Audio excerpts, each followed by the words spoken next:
Jeeves Takes Charge by P.G. Wodehouse, performed by Iain Wood. Now, touching on this business of old Jeeves, my man, you know, how do we stand? Lots of people think I'm much too dependent on him. My Aunt Agatha, in fact, has even gone so far as to call him my keeper. Well, what I say is, why not? The man's a genius. From the collar upward, he stands alone. I gave up trying to run my own affairs within a week of his coming to me. That was about 6 years ago, directly after the rather rummy business of Florence Craye, my Uncle Willoughby's book, and Edwin the Boy Scout. The thing really began when I got back to Easby, my uncle's place in Shropshire. I was spending a week or so there, as I generally did in the summer, and I had had to break my visit to come back to London to get a new valet.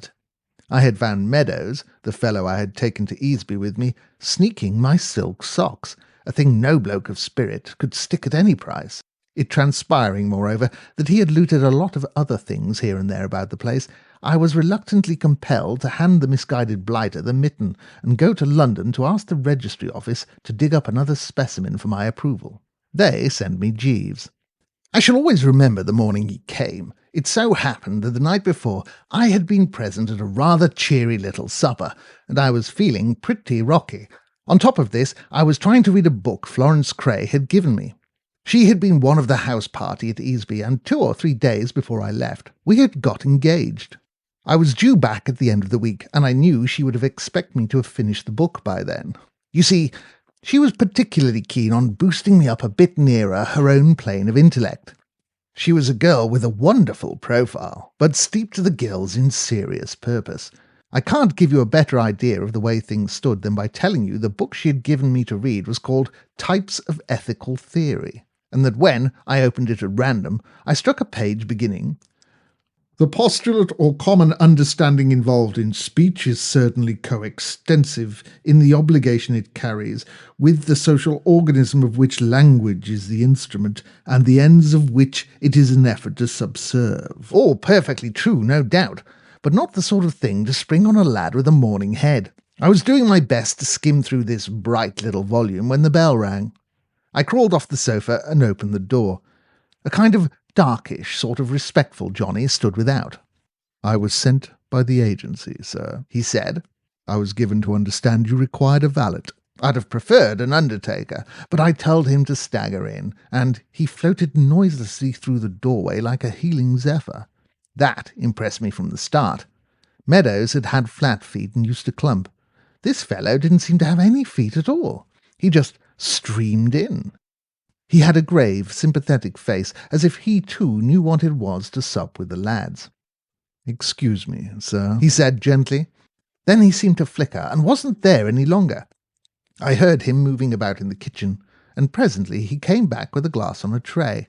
"If you would drink this, sir," he said with a kind of bedside manner, rather like the royal doctor shooting the bracer into the sick prince. "It is a little preparation of my own invention. It is the Worcester sauce that gives it its colour. The raw egg makes it nutritious, the red pepper gives it its bite. Gentlemen have told me they have found it extremely invigorating after a late evening." I would have clutched at anything that looked like a lifeline that morning. I swallowed the stuff. For a moment it felt as if someone had touched off a bomb inside the old bean and was strolling down my throat with a lighted torch. And then everything seemed to suddenly get all right. The sun shone in through the window, birds twittered in the treetops, and, generally speaking, hope dawned once more. "You're engaged!" I said, as soon as I could say anything. I perceived clearly that this cove was one of the world's workers, the sort no home should be without. "Thank you, sir. My name is Jeeves." "You can start in at once?" "Immediately, sir." "Because I'm due down at Easby in Shropshire the day after tomorrow." "Very good, sir." He looked past me at the mantelpiece. "That is an excellent likeness of Lady Florence Craye, sir. It is 2 years since I saw her ladyship. I was at one time in Lord Worplesdon's employment. I tendered my resignation because I could not see eye to eye with his lordship in his desire to dine in dress trousers, a flannel shirt, and a shooting coat. He couldn't tell me anything I didn't know about the old boy's eccentricity. This Lord Worplesdon was Florence's father. He was the old buster who, a few years later, came down to breakfast one morning, lifted the first cover he saw, said, "Eggs, eggs, eggs, damn all eggs," in an overwrought sort of voice, and instantly legged it for France, never to return to the bosom of his family. This, mind you, being a bit of luck for the bosom of the family, for old Worplesdon had the worst temper in the county. I had known the family ever since I was a kid, and from boyhood up this old boy had put the fear of death into me. Time, the great healer, could never remove from my memory the occasion when he found me, then a stripling of 15, smoking one of his special cigars in the stables. He got after me with a hunting crop, just at the moment when I was beginning to realise that what I wanted most on earth was solitude and repose. He chased me more than a mile across difficult country. If there was a flaw, so to speak, in the pure joy of being engaged to Florence, it was the fact that she rather took after her father, and one was never certain when she might erupt. She had a wonderful profile, though. "Lady Florence and I are engaged, Jeeves," I said. "Indeed, sir?" "You know, there was a kind of rummy something about his manner. Perfectly all right and all that, but not what you'd call chirpy. It somehow gave me the impression that he wasn't keen on Florence. Well, of course, it wasn't my business.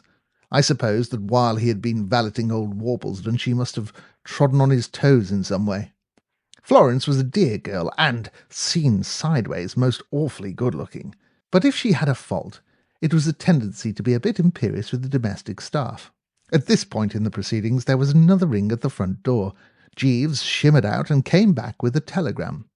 I opened it. It ran, "Return immediately. Extremely urgent. Catch first train. Florence." "Rum," I said. "Sir?" "Oh, nothing."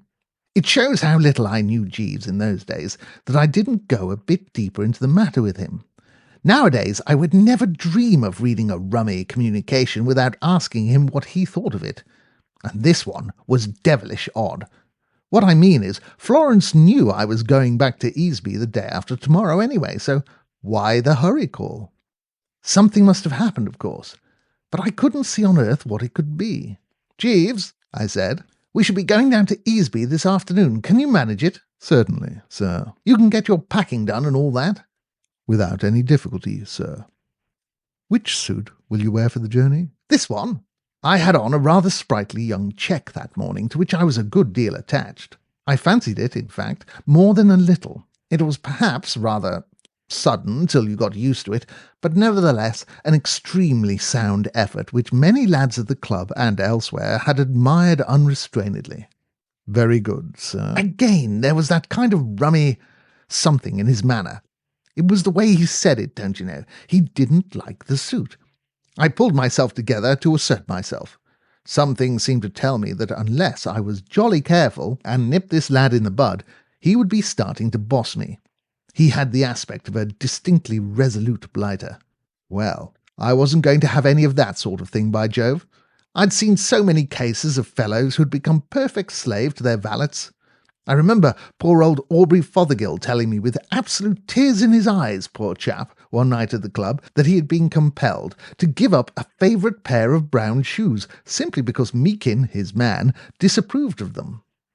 You have to keep these fellows in their place, don't you know? You have to work the good old iron hand in the velvet glove wheeze. If you give them a what's-its-name, they take a thingamy. "Don't you like this suit, Jeeves?" I said coldly. "Oh, yes, sir." "Well, what don't you like about it?" "It's a very nice suit, sir." "Well, what's wrong with it? Out with it, dash it!" "If I might make the suggestion, sir, a simple brown or blue with a hint of some quiet twill." "What absolute rot!" "Very good, sir." "Perfectly blithering, my dear man." "As you say, sir." I felt as if I had stepped on the place where the last stair ought to have been, but wasn't. I felt defiant, if you know what I mean, and there didn't seem to be anything to defy. "All right, then," I said. "Yes, sir." And then he went away to collect his kit, while I started in again on types of ethical theory, and took a stab at a chapter headed Idiopsychological Ethics. Most of the way down in the train that afternoon, I was wondering what could be up at the other end. I simply couldn't see what could have happened. Easby wasn't one of those country houses you read about in the society novels, where young girls are lured on to play baccarat and then skinned to the bone of their jewellery, and so on. The house party I had left had consisted entirely of law-abiding birds like myself. Besides, my uncle wouldn't have let anything of that kind go on in his house. He was a rather stiff, precise sort of old boy who liked a quiet life. He was just finishing a history of the family or something, which he had been working on for the last year, and didn't stir much from the library. He was rather a good instance of what they say about its being a good scheme for a fellow to sow his wild oats. I'd been told that in his youth Uncle Willoughby had been a bit of a rounder. You would never have thought it to look at him now. When I got to the house, Oakshott the butler told me that Florence was in her room watching her maid pack. Apparently there was a dance on at a house about 20 miles away that night, and she was motoring over with some of the Easby lot, and would be away some nights. Oakshott said she had told him to tell her the moment I arrived, so I trickled into the smoking room and waited, and presently in she came. A glance showed me that she was perturbed and even peeved. Her eyes had a goggly look, and altogether she looked considerably pipped. "Darling," I said, and attempted the good old embrace, but she sidestepped like a bantamweight. "Don't. What's the matter?" "Everything's the matter, Bertie. You remember asking me when you left to make myself pleasant to your uncle?" "Yes." The idea being, of course, that at that time I was more or less dependent on Uncle Willoughby. I couldn't very well marry without his approval. And though I knew he wouldn't have any objection to Florence, having known her father since they were at Oxford together, I hadn't wanted to take any chances, so I had told her to make an effort to fascinate the old boy. "You told me it would please him particularly if I asked him to read me some of his history of the family." "Wasn't he pleased?" "He was delighted. He finished writing the thing yesterday afternoon and read me nearly all of it last night. I have never had such a shock in my life. The book is an outrage. It is impossible. It is horrible. But, dash it all, the family weren't so bad as all that. It is not a history of the family at all. Your uncle has written his reminiscences. He calls them recollections of a long life." I began to understand. As I say, Uncle Willoughby had been somewhat on the Tabasco side as a young man, and it began to look as if he might have turned out something pretty fruity if he had started recollecting his long life. "If half of what he has written is true," said Florence, "your uncle's youth must have been perfectly appalling. The moment we began to read, he plunged straight into a most scandalous story of how he and my father were thrown out of a music hall in 1887. Why? I decline to tell you why. It must have been something pretty bad. It took a lot to make them chuck people out of music halls in 1887. Your uncle specifically states that father had drunk a quart and a half of champagne before beginning the evening," she went on. "The book is full of stories like that. There is a dreadful one about Lord Emsworth." "Lord Emsworth? Not the one we know, not the one at Blandings. A most respectable old Johnny, don't you know? Doesn't do a thing nowadays but dig in the garden with a spud." "The very same. This is what makes the book so unspeakable. It is full of stories about people one knows who are the essence of propriety today, but who seem to have behaved, when they were in London in the 80s, in a manner that would not have been tolerated on the forecastle of a whaler. Your uncle seems to remember everything disgraceful that happened to anybody when he was in his early 20s. There is a story about Sir Stanley Gervase at Rocherville Gardens, which is ghastly in its perfection of detail. It seems that Sir Stanley... But I can't tell you." "Have a dash?" "No." "Oh, well, I shouldn't worry. No publisher will print the book if it's as bad as all that." "On the contrary, your uncle told me that all negotiations are settled with Riggs and Ballinger, and he's sending off the manuscript tomorrow for immediate publication. They make a special thing of that sort of book. They published Lady Carnaby's Memories of 80 Interesting Years. I read 'em. Well then, when I tell you that Lady Carnaby's memories are simply not to be compared with your uncle's recollections, you will understand my state of mind. And father appears in nearly every story in the book. I am horrified at the things he did when he was a young man." "What's to be done?" "The manuscript must be intercepted before it reaches Riggs and Ballinger, and destroyed." I sat up. This sounded rather sporting. "How are you going to do it?" I inquired. "How can I do it? Didn't I tell you the parcel goes off tomorrow? I am going to the Murgatroyd's dance tonight, and shall not be back till Monday.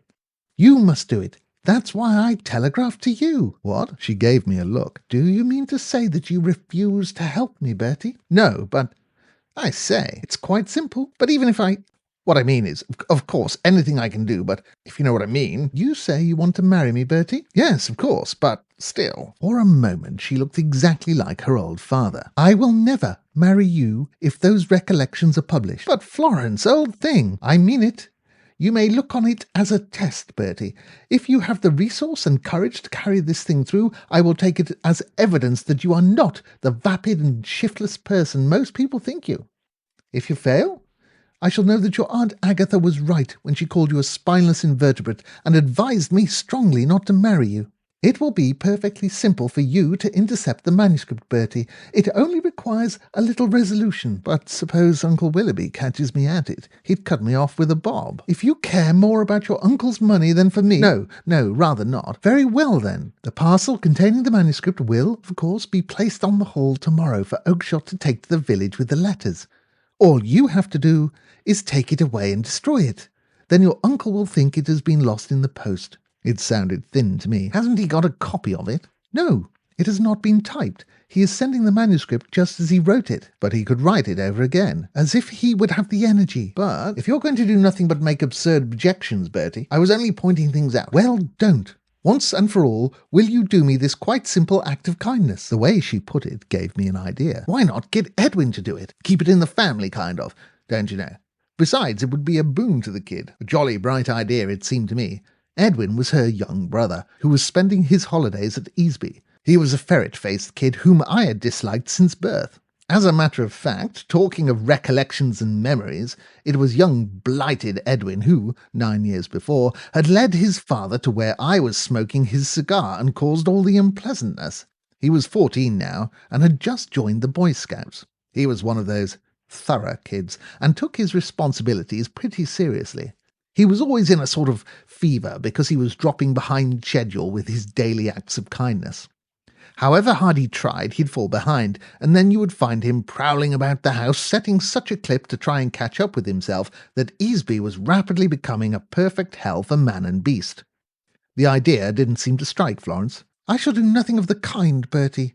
I wonder you can't appreciate the compliment I am paying you, trusting you like this. Oh, I see that all right, but what I mean is, Edwin would do it so much better than I would. These Boy Scouts are up to all sorts of dodges. They spore, don't you know, and take cover and creep about and whatnot. Bertie, will you, or will you not, do this perfectly trivial thing for me? If not, say so now, and let us end this farce of pretending that you care a snap of the fingers for me. Dear old soul, I love you devotedly. Then will you or will you not? Oh, all right, I said. All right. And then I tottered forth to think it over.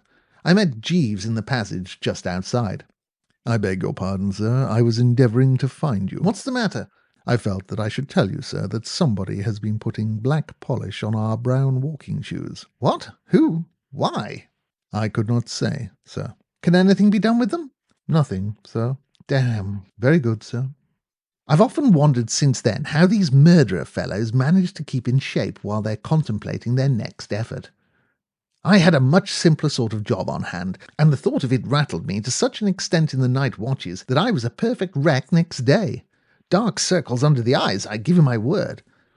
I had to call on Jeeves to rally round with one of those lifesavers of his. From breakfast on, I felt like a bag snatcher at a railway station. I had to hang about waiting for the parcel to be put on the hall table, and it wasn't put. Uncle Willoughby was a fixture in the library, adding the finishing touches to the great work, I suppose, and the more I thought the thing over, the less I liked it. The chances against me pulling it off seemed about 3-2, and the thought of what would happen if I didn't gave me cold shivers down the spine. Uncle Willoughby was a pretty mild sort of old boy as a rule, but I've known him to cut up rough, and by Jove, he was scheduled to extend himself if he caught me trying to get away with his life work. It wasn't till nearly 4 that he toddled out of the library with the parcel under his arm, put it on the table, and toddled off again. I was hiding a bit to the southeast at the moment, behind a suit of armour. I bounded out and legged it for the table. Then I ripped upstairs to hide the swag. I charged in like a mustang and nearly stubbed my toe on young blighted Edwin, the Boy Scout. He was standing at the chest of drawers, confound him, messing with my ties. "Hello," he said. "What are you doing here?" I'm tidying your room. It's my last Saturday's act of kindness. Last Saturday's? I'm 5 days behind. I was 6 till last night, but I polished your shoes. Was it you? Yes. Did you see them? I just happened to think of it. I was in here looking round. Mr. Berkeley had this room while you were away. He left this morning. I thought perhaps he might have left something in it that I could have sent on. I've often done acts of kindness that way. You must be a comfort to one and all. It became more and more apparent to me that this infernal kid must somehow be turned out eftsoons or right speedily. I had hidden the parcel behind my back, and I didn't think he had seen it, but I wanted to get at that chest of drawers quick before anyone else came along. I shouldn't bother about tidying the room, I said. I like tidying. It's not a bit of trouble, really. But it's quite tidy now. Not so tidy as I shall make it. This was getting perfectly rotten. I didn't want to murder the kid, and yet there didn't seem to be any other way of shifting him. I pressed down on the mental accelerator. The old lemon throbbed fiercely. I got an idea.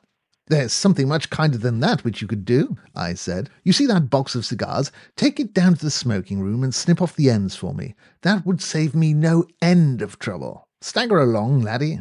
He seemed a bit doubtful, but he staggered. I shoved the parcel into a drawer, locked it, trousered the key, and felt better. I might be a chump, but dash it, I could out-general a mere kid with a face like a ferret. I went downstairs again. Just as I was passing the smoking room door, out curvetted Edwin. It seemed to me that if he wanted to do a real act of kindness, he would commit suicide. I'm snipping them, he said. Snip on, snip on. Do you like them snipped much, or only a bit? Medium. All right, I'll be getting on then. I should. And we parted. Fellows who know all about that sort of thing, detectives and so on, will tell you that the most difficult thing in the world is to get rid of the body.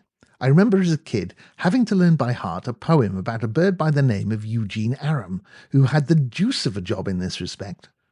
All I can recall of the actual poetry is a bit that goes, Tum tum tum tum tum tum tum, I slew him tum tum tum. But I recollect that the poor blighter spent much of his valuable time dumping the corpse into ponds and burying it and what-not, only to have it pop out at him again. It was about an hour after I had shoved the parcel into the drawer when I realized that I had let myself in for just the same sort of thing. Florence had talked in an airy sort of way about destroying the manuscript, but when one came down to it, how the deuce can a chap destroy a great chunky mass of paper in someone else's house in the middle of summer? I couldn't ask to have a fire in my bedroom with the thermometer in the 80s, and if I didn't burn the thing, how else could I get rid of it? Fellows on the battlefield eat dispatches to keep them from falling into the hands of the enemy, but it would have taken me a year to eat Uncle Willoughby's recollections. I'm bound to say the problem absolutely baffled me. The only thing seemed to be to leave the parcel in the drawer and hope for the best. I don't know whether you have ever experienced it, but it's a dashed unpleasant thing having a crime on one's conscience. Toward the end of the day, the mere sight of the drawer began to depress me. I found myself getting all on edge, and once when Uncle Willoughby trickled silently into the smoking room when I was alone there, and spoke to me before I knew he was there, I broke the record for the sitting high jump. I was wondering all the time when Uncle Willoughby would sit up and take notice. I didn't think he would have time to suspect that anything had gone wrong till Saturday morning, when he would be expecting, of course, to get the acknowledgement of the manuscript from the publishers. But early on Friday evening he came out of the library as I was passing by and asked me to step in. He was looking considerably rattled.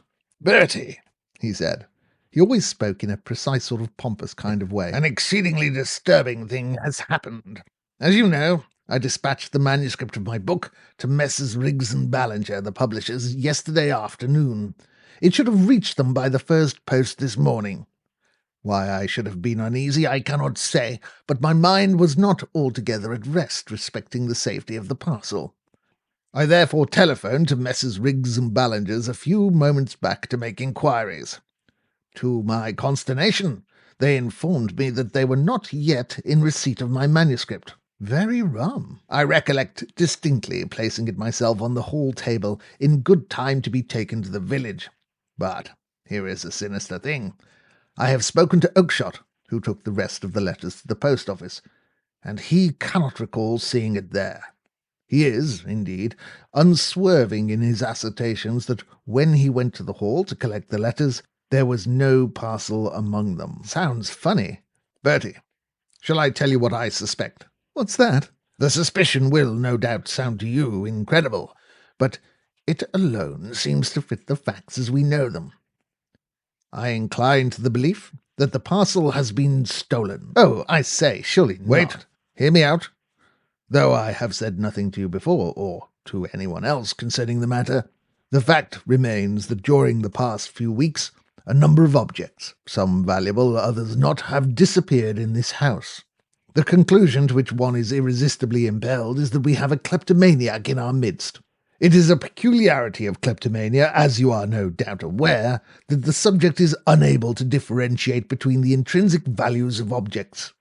He will purloin an old coat as readily as a diamond ring, or a tobacco pipe costing but a few shillings, with the same eagerness as a purse of gold.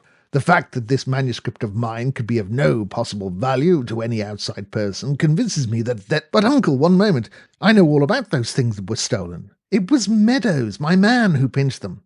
I caught him snaffling my silk socks, right in the act, by Jove. He was tremendously impressed. You amaze me, Bertie. Send for the man at once and question him. But he isn't here. You see, directly I found out he was a sock sneaker, I gave him the boot.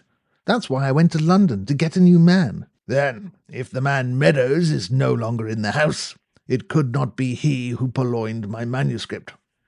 The whole thing is inexplicable. After which he brooded for a bit.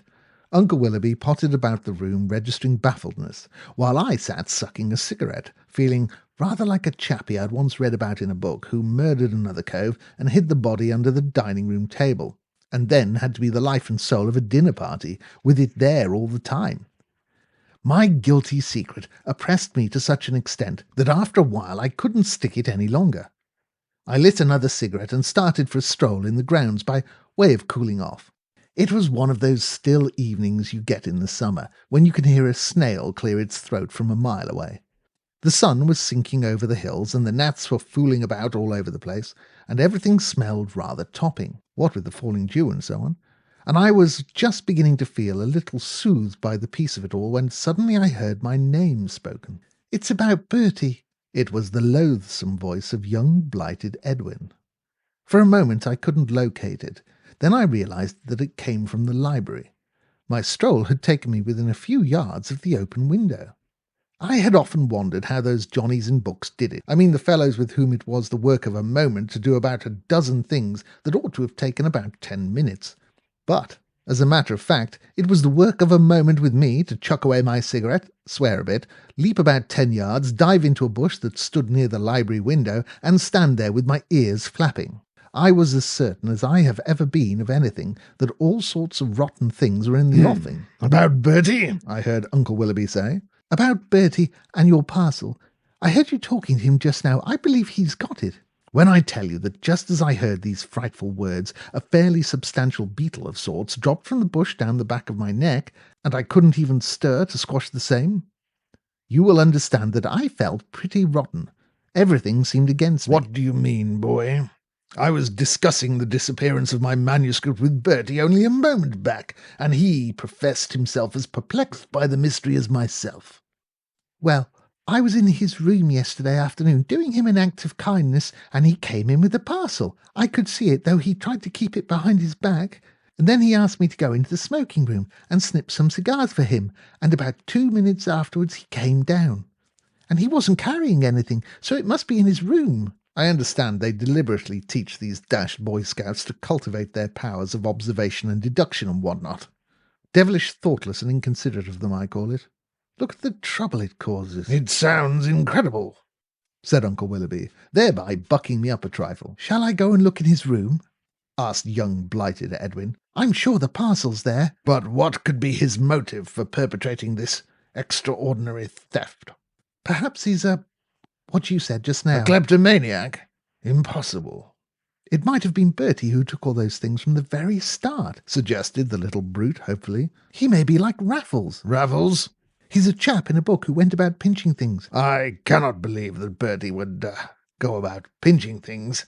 Well, I'm sure he's got the parcel. I'll tell you what you might do. You might say that Mr. Berkeley wired that he had left something here. He had Bertie's room, you know. You might say you wanted to look for it. That would be possible, I didn't wait to hear any more. Things were getting too hot. I sneaked softly out of my bush and raced for the front door. I sprinted up to my room and made for the drawer where I had put the parcel. And then I found I hadn't the key. It wasn't for the deuce of a time that I recollected I had shifted it to my evening trousers the night before and must have forgotten to take it out again. Where the dickens were my evening things? I had looked all over the place before I remembered that Jeeves must have taken them away to brush. To leap at the bell and ring it was, with me, the work of a moment. I had just rung it when there was a footstep outside, and in came Uncle Willoughby. "Oh, Bertie," he said without a blush. "I have received a telegram from Berkeley, who occupied this room in your absence, asking me to forward him his cigarette case, which it would appear he inadvertently admitted to take with him when he left the house. I cannot find it downstairs, and it has therefore occurred to me that he may have left it in this room. I will just take a look round." It was one of the most disgusting spectacles I've ever seen. This white-haired old man, who should have been thinking of the hereafter, standing there lying like an actor. "I haven't seen it anywhere," I said. "Nevertheless, I will search. I must spare no effort." "I should have seen it if it had been here, what?" "It may have escaped your notice. It is possibly in one of the drawers." He began to nose about. He pulled out drawer after drawer, pottering around like an old bloodhound and babbling from time to time about Berkeley and his cigarette case, in a way that struck me as perfectly ghastly. I stood there, losing weight every moment.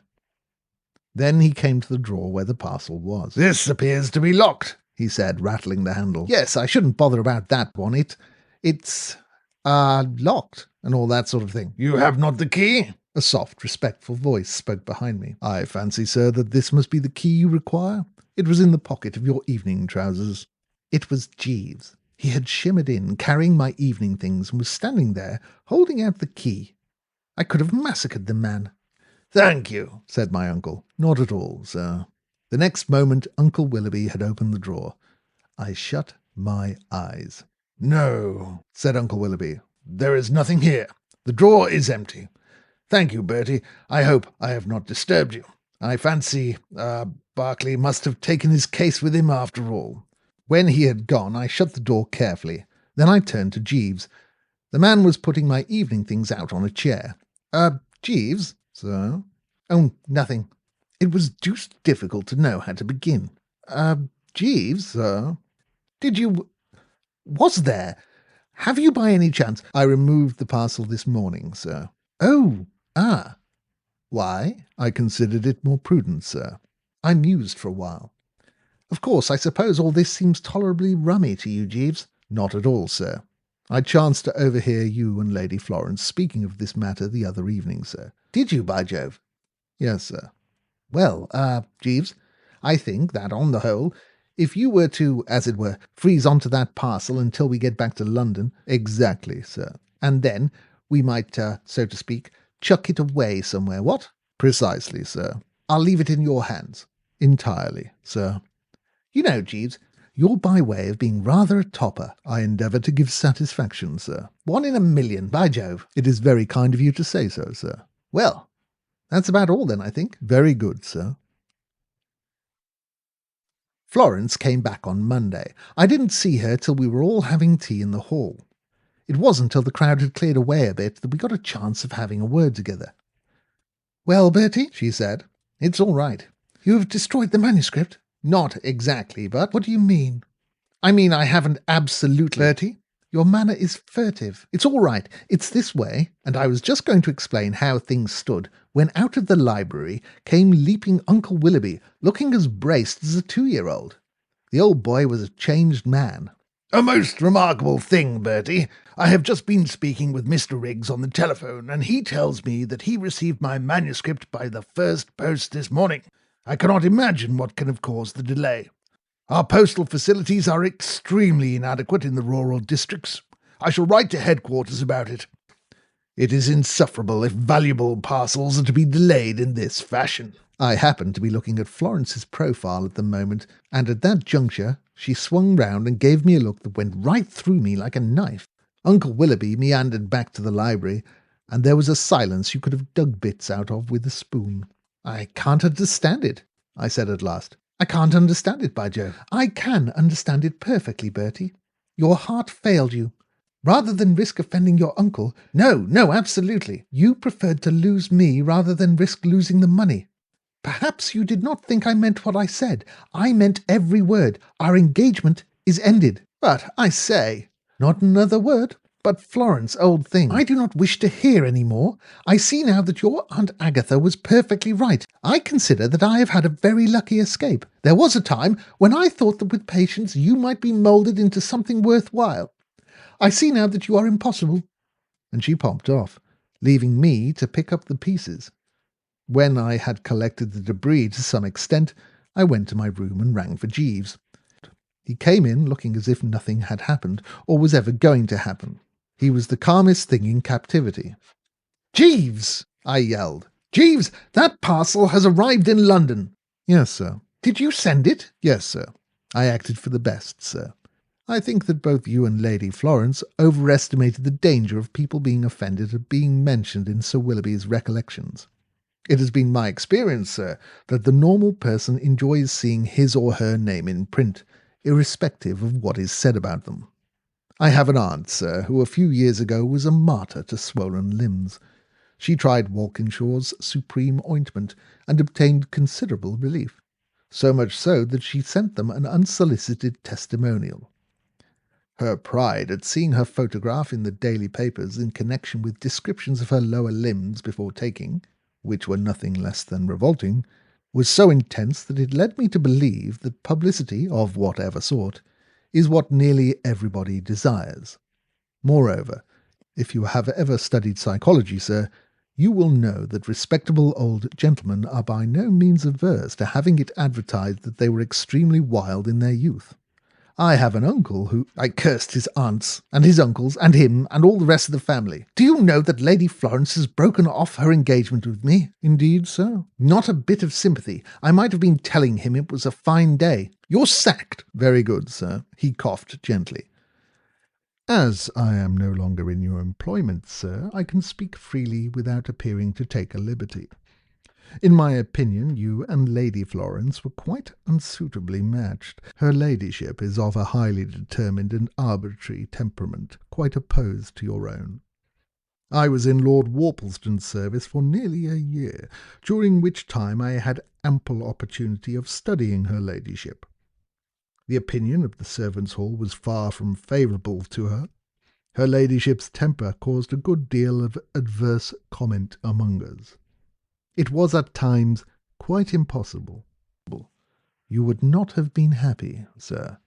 Get out! I think you would also have found her educational methods a little trying, sir.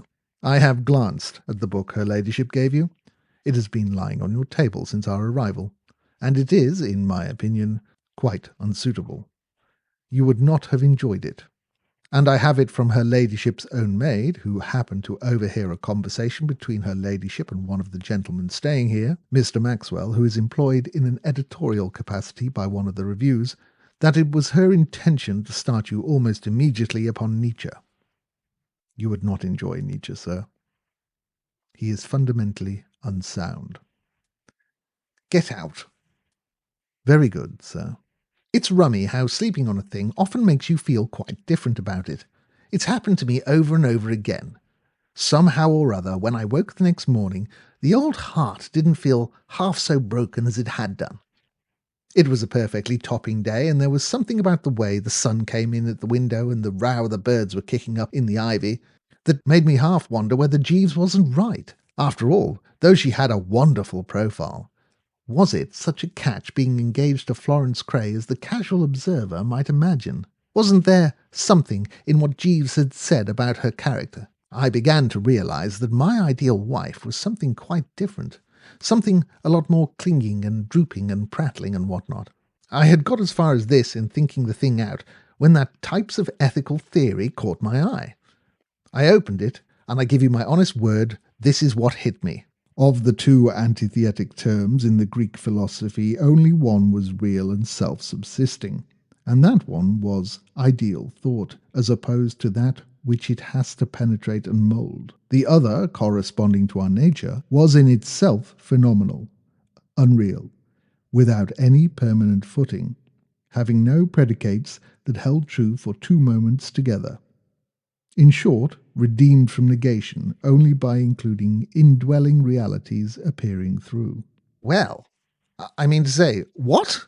And Nietzsche, from all accounts, a lot worse than that. Jeeves, I said, when he came in with my morning tea, I've been thinking it over. You're engaged again. Thank you, sir. I sucked down a cheerful mouthful. A great respect for this bloke's judgment began to soak through me. Oh, Jeeves, I said, about that check suit. Yes, sir. Is it really a frost? A trifle too bizarre, sir, in my opinion. But lots of fellows have asked me who my tailor is, doubtless in order to avoid him, sir. He's supposed to be one of the best men in London. I am saying nothing against his moral character, sir. I hesitated a bit. I had a feeling that I was passing into this chappie's clutches, and that if I gave in now, I should become just like poor old Aubrey Fothergill, unable to call my soul my own. On the other hand, this was obviously a cove of rare intelligence, and it would be a comfort, in a lot of ways, to have him doing the thinking for me. I made up my mind. All right, Jeeves, I said. You know, give the bally thing away to somebody. He looked down at me like a father gazing tenderly at the wayward child. Thank you, sir. I gave it to the under gardener last night. A little more tea, sir?